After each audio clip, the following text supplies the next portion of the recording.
ഒരു വലിയ കാര്യം പറയാൻ വേണ്ടിയിട്ട് ഒരു ചെറിയ സംഭവം. പണ്ട് ദേവികുളത്തേക്ക് പോവുക എന്ന് പറഞ്ഞാൽ എനിക്കൊരു ഹരമായിരുന്നു. മൂന്നാറിലൂടെ നടക്കുക, ദേവികുളത്തിലൂടെ നടക്കുക. എൻ്റെ ജീവിതത്തിലെ ഏറ്റവും അടുത്ത ഒരു സുഹൃത്തുണ്ട്, പീറ്റർ ജോസഫ്. പീറ്റർ ജോസഫ് ഞാനും അദ്ദേഹം ഒരുമിച്ച് പ്രീ ഡിഗ്രിക്ക് മഹാരാജാസ് കോളേജിൽ പഠിച്ചതാണ്. എനിക്ക് മറക്കാൻ സാധിക്കാത്ത എൻ്റെ ജീവിതത്തിൽ ഇന്നും ഞങ്ങൾ ബന്ധപ്പെടുന്ന ഒരു സുഹൃത്താണ് പീറ്റർ ജോസഫ്. ദേവികുളത്തുകാരനാണ്. വളരെ പാവപ്പെട്ട ഒരു കുടുംബത്തിലെ വ്യക്തിയാണ്. അദ്ദേഹത്തിനെ കാണാനായിട്ട് ഞാൻ ദേവികുളത്തേക്ക് പോകും. ഒരിക്കൽ ദേവികുളത്ത് നിന്ന് തിരിച്ചു വരുമ്പോൾ ഈ വണ്ടിക്കകത്ത് ഒരാൾ എന്തൊക്കെയോ ഇങ്ങനെ പറയുന്നുണ്ടായിരുന്നു, വഴക്കിടുന്ന മാതിരി. അപ്പം കണ്ടക്ടർ അയാളോട് ഈ വണ്ടിക്കകത്ത് ഇങ്ങനെ വഴക്കിടരുത്, ഇങ്ങനെ സംസാരിക്കരുതെന്ന് പറഞ്ഞു. അയാൾ കേട്ടില്ല. കുറച്ച് കഴിഞ്ഞ് ഡ്രൈവർ പുറത്തേക്ക് തിരിഞ്ഞ് നിന്ന് പറഞ്ഞു, നിങ്ങൾ എന്തിനാ വണ്ടിക്കകത്ത് ഒച്ചയെടുക്കുന്നത്? അപ്പം അയാൾ പറഞ്ഞു, നിങ്ങളുടെ വണ്ടി ഓടിക്കുന്നതും ഞാൻ സംസാരിക്കുന്നതും തമ്മിൽ ബന്ധമില്ലല്ലോ. നിങ്ങളുടെ ജോലി വണ്ടി ഓടിക്കലല്ലേ. ഞാനിവിടെ വേറൊന്നും പറയുന്നില്ല, ഞങ്ങൾ സംസാരിക്കുന്നു, ഞങ്ങളിങ്ങനെയാണ് അങ്ങനെയാണെന്നുള്ള എന്തോ അയാൾ പറഞ്ഞു. ഞാൻ ആ വണ്ടിയിലുണ്ടായിരുന്നു. ആ ഡ്രൈവർ കുറച്ചുകൂടി മുമ്പോട്ട് പോയിട്ട് ഒരു 10 മിനിറ്റ് കഴിഞ്ഞ് വീണ്ടും പുറകോട്ട് തിരിഞ്ഞ് പറഞ്ഞു, നിങ്ങൾ ഈ വണ്ടിക്കകത്ത് ഇങ്ങനെ ഒച്ചയെടുക്കരുത്, അങ്ങനെയൊക്കെ പറഞ്ഞു. അപ്പം അയാൾ അതിന് മറുപടി കൊടുത്തു. ജനങ്ങൾ ആരും ഒന്നും പ്രതികരിച്ചില്ല. വീണ്ടും ഒരു 10-15 മിനിറ്റ് കഴിഞ്ഞപ്പോഴത്തേക്കും ഡ്രൈവർ പറഞ്ഞു, ഇനി നിങ്ങൾ ഇതിനകത്ത് ഇരുന്ന് ശബ്ദിച്ചാൽ ഞാൻ വണ്ടി നിർത്തി ഇറങ്ങിപ്പോകുമെന്ന് പറഞ്ഞു. അപ്പം കണ്ടക്ടർ ഡ്രൈവറോട് പറഞ്ഞു, നിങ്ങൾ അതിൽ ഇടപെടണ്ട, ഞങ്ങൾ പരിഹരിച്ചോളാം, നിങ്ങൾ എന്തിനാവശ്യമില്ല. വീണ്ടും വണ്ടി മുമ്പോട്ട് പോയി. ഇവർ തമ്മിലുള്ള തർക്കം ഉണ്ടായിരുന്നു. അയാൾ വണ്ടി അവിടെ നിർത്തിയിട്ട് അയാൾ ഇറങ്ങിപ്പോയി. വണ്ടിയിലെ ആൾക്കാർക്ക് വിഷമം തോന്നി, കാരണം ഡ്രൈവർ ഇറങ്ങിപ്പോവുകയും ചെയ്തു. വണ്ടിയിലെ ആൾക്കാർ പറഞ്ഞു ഡ്രൈവറോട്, നിങ്ങളുമായിട്ട് ബന്ധമുള്ള കാര്യമല്ല, നിങ്ങൾ വണ്ടി ഓടിച്ചുകൊണ്ട് എത്തിക്കേണ്ട സ്ഥലത്ത് എത്തുക. അയാൾ പറഞ്ഞു, ഞാൻ ഓടിക്കുന്ന വണ്ടിയിൽ ഇതുമാതിരിയുള്ള പ്രശ്നങ്ങൾ ഞാൻ അനുവദിക്കില്ല എന്ന് പറഞ്ഞു. അയാൾ ദൂരെ നടന്നു പോവുകയും ചെയ്തു. ഈ വണ്ടിക്കകത്തുള്ള ഒരു പാസഞ്ചർ കയറി ആ വണ്ടിയിൽ അയാൾ ചാവിയും എടുത്തുകൊണ്ടല്ല പോയത്. അത് കാരണം വണ്ടിയിൽ കീ ഉണ്ടായിരുന്നു, പ്രസ് ചെയ്തിട്ട് യോജിപ്പിക്കാനുള്ള സംവിധാനം ഉണ്ടായിരുന്നു. ആ യാത്രക്കാരൻ ആ വണ്ടി എടുത്തുകൊണ്ട് അങ്ങ് കുറേ ദൂരത്തേക്ക് പോയി. ഡ്രൈവർ അവിടെ നിന്ന് ഓടി അവിടം വരെ എത്തി. അവസാനം കണ്ടക്ടർ ഇടപെട്ടിട്ട് മറ്റേവനെ വണ്ടി നിർത്തിച്ചിട്ട് പിന്നെ ഡ്രൈവർ വന്ന് കയറി. ഇത് ശരിയോ തെറ്റോ നല്ലതോ ചീത്തയോ, ഇത് ധാർമ്മികമോ അധാർമികമോ എന്നാൽ പറയാനല്ല ഞാൻ ഈ സംഭവം പറഞ്ഞത്. ജനങ്ങൾ കൈകാര്യം ചെയ്ത ഒരു കാര്യം ജനങ്ങൾ ഭയങ്കരമായിട്ട് കൈയടിച്ചത്, പ്രോത്സാഹിപ്പിക്കുകയും ചെയ്തു. വീണ്ടും ഞാൻ പറയുന്നു, ശരിയോ തെറ്റോ എന്നല്ല പറയാം.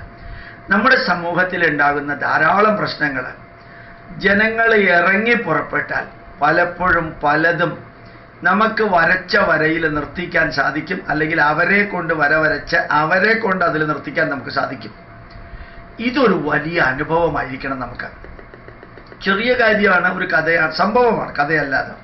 അതുകൊണ്ട് നമ്മുടെ ക്ഷേത്രങ്ങളിലായാലും നമ്മുടെ പ്രസ്ഥാനങ്ങളിലായാലും നമ്മുടെ സ്ഥാപനങ്ങളിലായാലും നമ്മുടെ സംഘടനകളിലാണെങ്കിലും നമ്മളുടെ ചുറ്റുപാടുമുള്ള കടകളിലാണെങ്കിലും അല്ലെങ്കിൽ ഹോട്ടലുകളിലാണെങ്കിലും അല്ലെങ്കിൽ കച്ചവട സ്ഥാപനങ്ങളിലാണെങ്കിലും ഏത് സ്ഥാപനം എടുക്കാം, ജനങ്ങൾ ധർമ്മബോധമുള്ള 2, 3, 4, 5 വ്യക്തികൾ കൃത്യമായിട്ട് പ്രതികരിച്ചാൽ അനവധി പ്രശ്നങ്ങൾ ഇല്ലാതെയാക്കാൻ സാധിക്കും.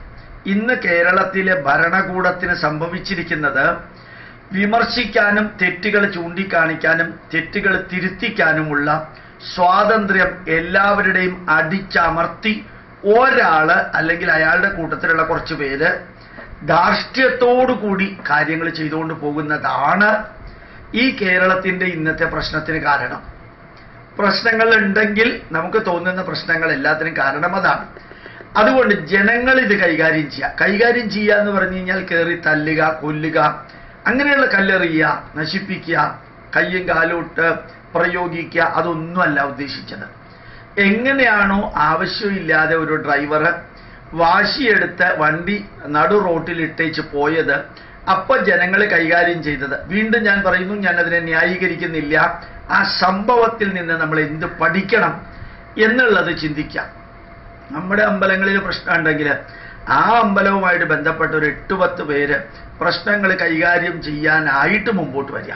നമ്മുടെ റെസിഡൻഷ്യൽ അസോസിയേഷനിൽ പ്രശ്നം ഉണ്ടെങ്കിൽ നമ്മുടെ മുമ്പിലുള്ള നമ്മുടെ അടുത്തുള്ള ചില കടകളിൽ പ്രശ്നം ഉണ്ടെങ്കിൽ അതിൻ്റെ അർത്ഥം നമ്മളൊരു വഴക്കാളിയാകണമെന്നോ അല്ലെങ്കിൽ എപ്പോഴും പ്രശ്നങ്ങളിൽ ഇടപെട്ട് എന്തോ നേതാവാകാൻ ആഗ്രഹിക്കുന്നവനാണെന്നുള്ള ധാരണ ഉണ്ടാക്കണമെന്നോ അല്ല. സത്യത്തിൻ്റെയും ധർമ്മത്തിൻ്റെയും നീതിയുടെയും ന്യായത്തിൻ്റെയും കാര്യത്തിൽ ഇറങ്ങി പുറപ്പെട്ടാൽ കുറേ അധികം കാര്യങ്ങൾ കുറേ നേർവഴിക്ക് കൊണ്ടുപോകാൻ സാധിക്കും. 5-6 പേര് ഒരുമിച്ച് പ്രതികരിച്ചാൽ ഏത് വ്യക്തിയും വിറയ്ക്കാതിരിക്കില്ല.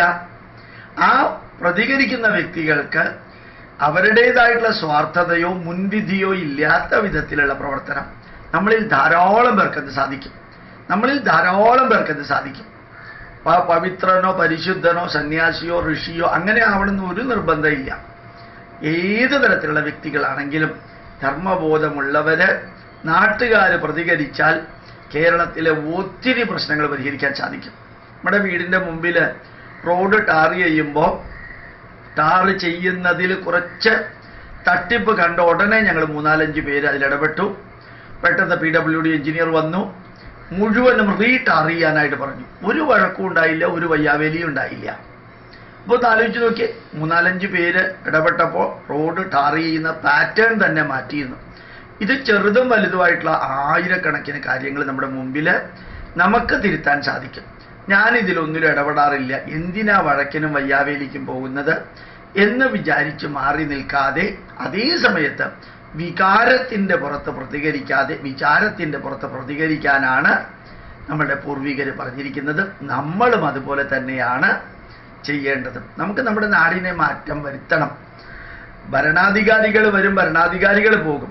നമ്മുടെ രാഷ്ട്രം, നമ്മുടെ സംസ്കാരം, നമ്മുടേതായിട്ടുള്ള പ്രദേശം, നമ്മുടേതായിട്ടുള്ള ജീവിതം, നമ്മുടെ കൂടെയുള്ളവരുടെ ജീവിതം അത് ധന്യമാകണം. അതിന് നമുക്ക് എന്തൊക്കെ ചെയ്യാൻ സാധിക്കുമോ അതിന് മുൻവിധിയോ അല്ലെങ്കിൽ സ്വാർത്ഥതയോ ഇല്ലാത്ത വിധത്തിൽ നമുക്ക് പ്രവർത്തിക്കാൻ സാധിച്ചാൽ നന്നായിരിക്കില്ലേ. പ്രണാമം.